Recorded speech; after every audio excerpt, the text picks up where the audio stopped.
La bourse de Paris effaçait ses pertes de la veille vendredi après-midi, les investisseurs considérant enfin l'impact du nouveau train de mesure de la Banque Centrale Européenne. La remontée des cours du pétrole soutenait également la tendance avec un CAC 40 à environ 1 heure des derniers échanges en hausse de plus de 3% à 4 485 points.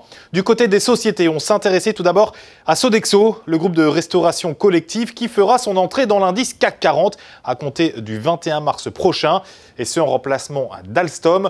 De quoi permettre à son titre vendredi après-midi de prendre plus de 3,5% autour des 95 €. Il reçoit, vous le voyez, une opinion positive de la part des analystes de l'Opsa.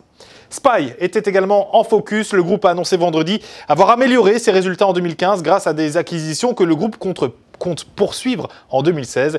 De quoi verser un dividende de 0,50 € par action au titre de l'an dernier. Spy à Paris empoché près de 4,3%, juste au-dessus des 16 €. Les analystes de l'Opsa ont une opinion baissière sur cette valeur.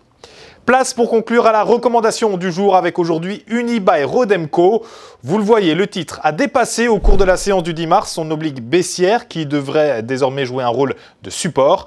Par ailleurs, les cours accélèrent au-dessus de la borne haute des bandes de Bollinger. Du point de vue des indicateurs techniques, la moyenne mobile à 20 séances est haussière tandis que le RSI est bien orienté et ne se situe pas en zone de surachat. Ainsi, tant que 230 € reste support, une poursuite de la phase de progression est attendue en direction de 249 puis 258 €. Intéressés par cette valeur, eh bien découvrons la stratégie que nous vous conseillons dès lors d'adopter avec l'achat du warrant call à 0,88 et d'Unicredit, prix d'exercice 250 €, date de maturité le 14 septembre 2016. Pour Trading Central en direct depuis notre studio ici à Wall Street, New York, c'était Sébastien Giron. Excellente fin de journée à toutes et tous, à très bientôt.